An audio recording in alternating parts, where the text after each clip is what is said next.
Boa tarde a todos. Mais uma vez estamos aqui para debater alguns temas, né, sobre as escrituras que ela apresenta. Hoje é um tema que está muito debatido no YouTube, que é a questão da cosmologia bíblica a respeito da Terra, né, da formação da Terra. A Bíblia ela tem uma visão diferente da visão científica, né, da forma da Terra. Isso é uma realidade reconhecida, né, por estudantes da Bíblia, né, aqueles que têm se dedicado a estudar a palavra e sabem que a Bíblia ela apresenta uma posição diferente da ciência com respeito à forma da Terra, né. Talvez para algumas pessoas possa ser novidade, e aí eu indico que procure alguns vídeos aí mais especialmente tratando desse assunto, que trate especialmente do assunto científico, e lá você vai encontrar algumas notas e informações a respeito dessa questão científica. Mas falando a respeito das escrituras, há uma passagem, né, conhecida lá de Isaías 40:22. As pessoas gostam de usar aquela passagem, muitos cristãos, para dizer que lá está falando que a Terra é redonda, mas isso já é um assunto muito conhecido. Se você aí é muito conhecido e já foi explicado essa questão em muitos vídeos, né, falando sobre a forma da Terra, que Isaías usou a expressão, a expressão que ele usa lá é a expressão círculo, e havia uma expressão para a esfera, e é apresentado no verso bíblico também, né, nesses vídeos, mostrando a diferença, que Isaías sabia a diferença de uma esfera para um círculo. Então, usar aquele verso de Isaías para dizer que está redonda hoje já não cabe, né? Se você quer, exatamente nesse verso, se informar, procure em alguns outros canais, especificamente desse verso, você vai ver que Isaías, para dizer que a Terra é redonda, lá no capítulo 40, não cabe exatamente para isso. Eu não vou me ater a esse versículo. Há muitos versos na Bíblia que dão uma ideia clara da forma da Terra. Então eu vou fazer vídeos, não vou fazer vídeos longos, mas eu vou tentar abordar a criação, né, dentro da criação, né. Mais desse aspecto ali da criação da Terra. É claro que há muitos outros versos que a gente podia se aprofundar nesse assunto, mas o vídeo ficaria muito longo, né. Há outros que já se aprofundaram bastante nisso. Eu quero dar ênfase no Gênesis, né? As pessoas que às vezes querem contestar a questão do Gênesis usam um argumento de que as pessoas da época elas não tinham os recursos científicos que tem hoje, satélites, telescópios, naves espaciais aí, né, estações espaciais. Então alegam que não tinha esses recursos, embora sabemos que muitos desses recursos hoje há muita ainda incerteza a respeito deles. Mas isso aí eu deixo para os canais aí já conhecidos, como o Sem Hipocrisia, a Ciência de Verdade, do professor Afonso, que são canais que eu recomendo, muito bom, que falam sobre esse assunto aí da Terra plana, né? O professor Afonso de vez em quando toca essa questão bíblica ali, né? Mas há outros canais também, né, que abordam mais tanto científico quanto pela Bíblia. Mas eu quero falar do Gênesis porque as pessoas que, como eu falei, né, querem desfazer do Gênesis, falam dessa visão, que era uma visão que eles tinham romântica, né? É interessante que as pessoas, os cristãos que usam esse argumento para falar que o Gênesis era uma visão romântica, eles não aceitam a evolução do homem a partir de uma raiz primata, né?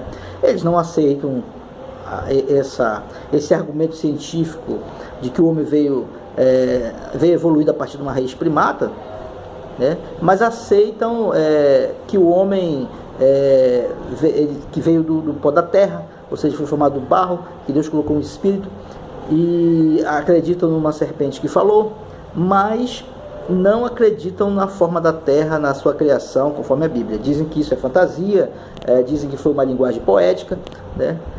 Separam aquilo que é de interesse religioso, ou seja, o homem veio do pó da terra, né? A serpente falou, havia uma árvore do conhecimento do bem e do mal, né?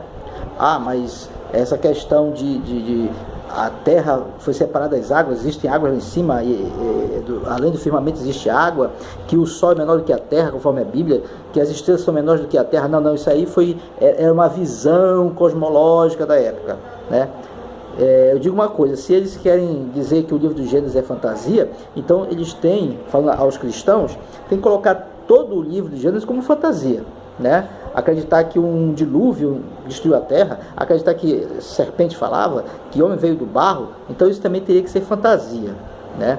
Então, tem que ter muito cuidado nessa questão, principalmente porque as religiões, elas querem proteger seus dogmas, né? Elas querem proteger suas lideranças, proteger eles querem proteger até os seus vínculos comerciais, né? Não querem se dispor, às vezes, com uma organização tipo, como por exemplo a NASA, organizações aí, universidades, não querem se dispor para não passar por ridículo, né? E não segue o caminho de Jesus, porque Jesus ele andou um caminho totalmente na contramão daquelas pessoas, ele era muitas vezes ridicularizado, né? Quando uma vez ele falou que a menina não estava morta, mas estava dormindo, ridicularizaram Jesus, né? Então hoje, aquelas pessoas que acreditam diferente da ciência, o cristão é ridicularizado e nas suas próprias instituições religiosas são às vezes rechaçados, né? Expulsos, colocados ali à margem, isolados, né? Meio que distante da cúpula, né? Não fazer parte das lideranças, porque começa a olhar como um herege.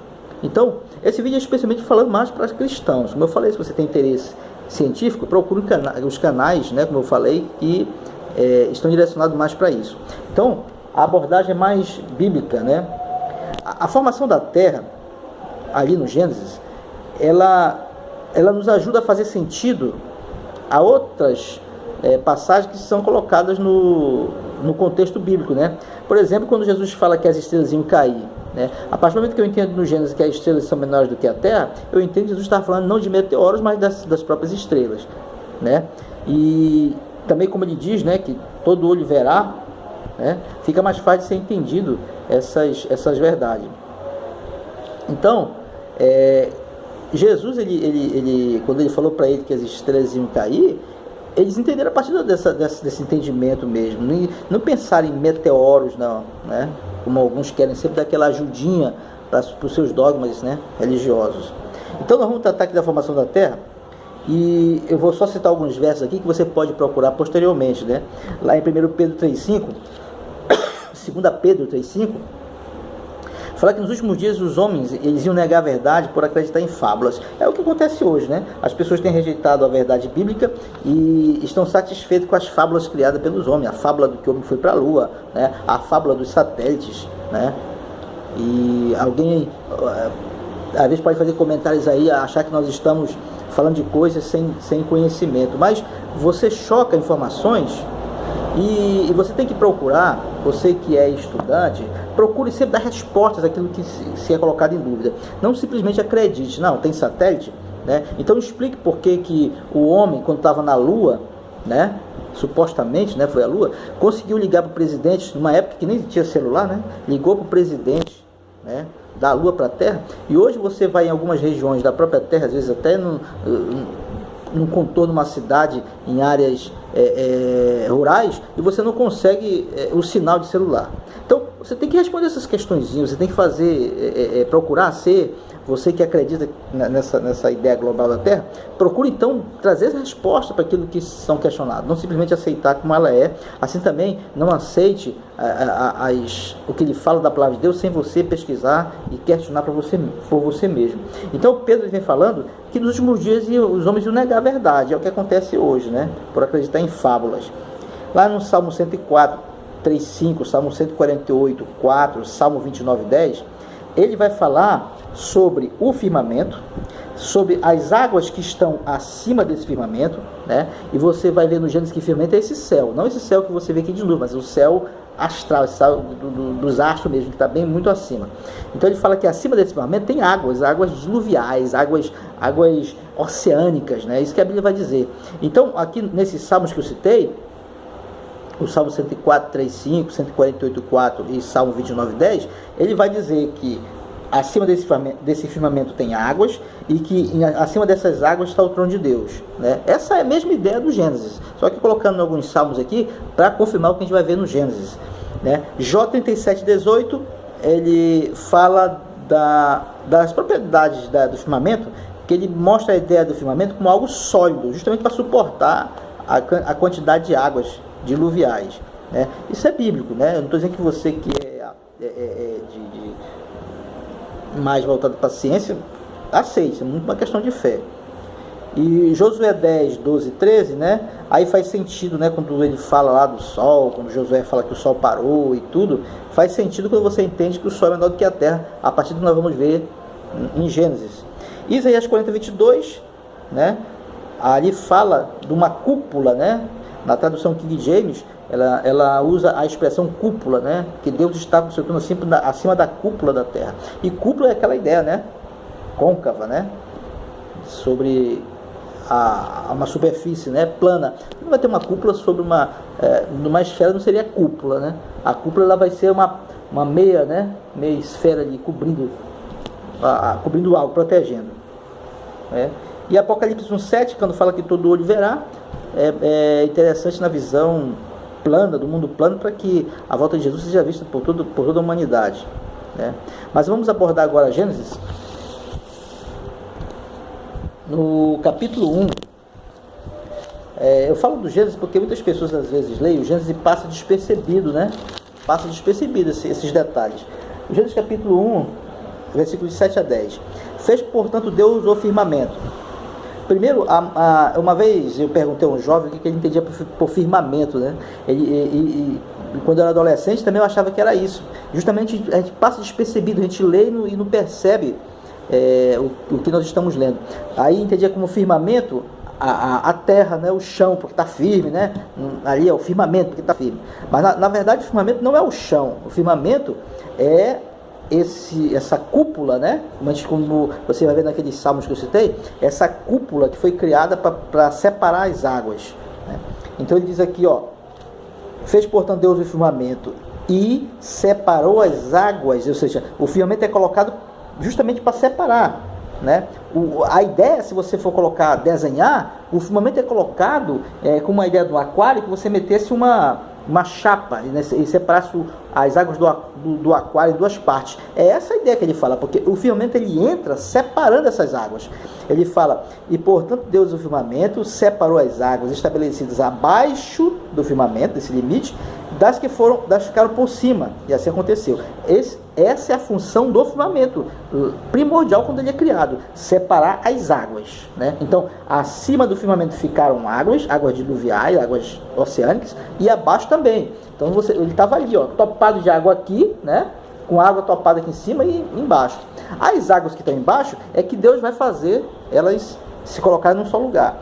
Deus ao firmamento deu o nome de céu, né? Então esse firmamento ele chamou de céu. Não são essas nuvens aqui que tem gente que pensa que o firmamento é isso aqui, onde dessas nuvens que caem aí a chuva. Isso não é o firmamento, né?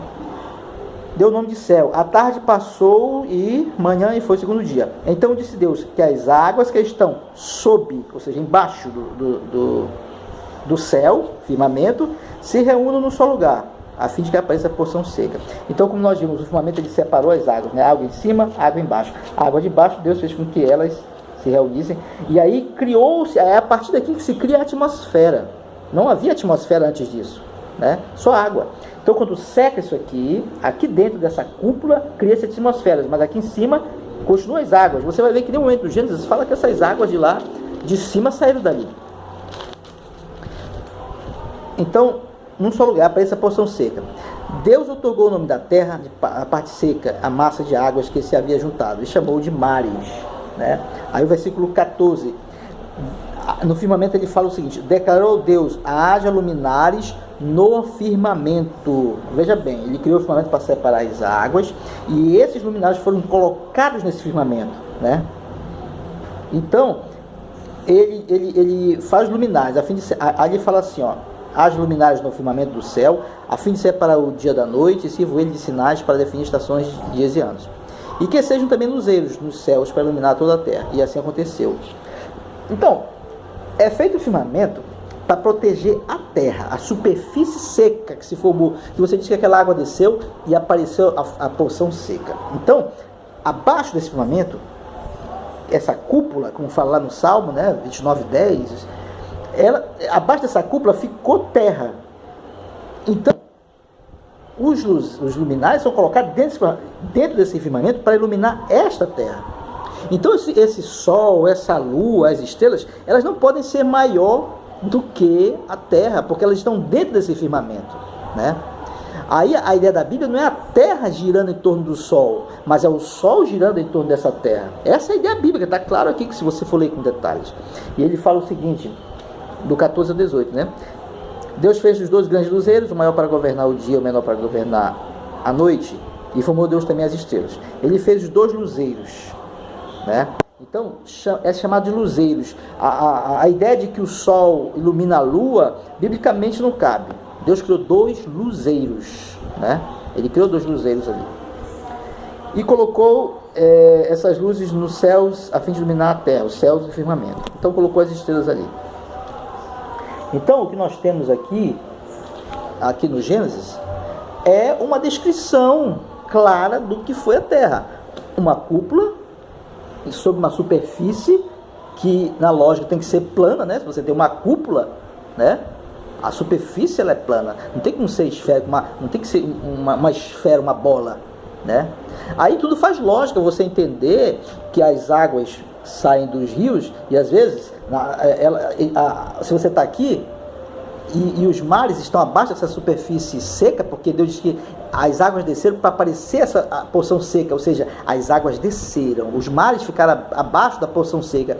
Então, por isso que todos os rios correm para o mar, descem, né? Fica contraditório na ideia da terra molhada, um rio correndo para cima, né? Você está aqui, o mar está aqui, o rio do Amazonas correndo para cima, né? Até contrariando a chamada lei da gravidade também. Mas isso são outros assuntos para se ver posteriormente. Então, agradeço aqueles que mais uma vez estão aí no canal. Eu não fiz esse vídeo extenso, embora o assunto da Terra plana é um estudo extenso, temos muitos versos e mostrando biblicamente essa postura bíblica, né? Então, nós procuramos fazer um vídeo mais curto possível, para que você entenda a partir do Gênesis. Você entendeu essa parte do Gênesis, você vai entender muitas coisas mais para frente, entendendo que não existe essa questão de visão deles da época, né? As passagens que eu falei dos Salmos aí, a de Jó, é Deus falando para Jó, né? Elas falam que a Bíblia é inspirada por Deus. Aí, quando o assunto não interessa, diz, não, será a visão dos homens. Não, o homem criado a partir do barro não foi Deus que falou para Moisés, foi o próprio Deus. Não, a terra tem firmamento, tem água lá em cima, e o sol foi colocado nesse firmamento, é menor do que a terra. Não, isso aí é visão poética, né? Então, seja mais crítico. Deus abençoe e que você possa, a partir desse estudo, abrir mais sua mente para os enganos dos últimos dias.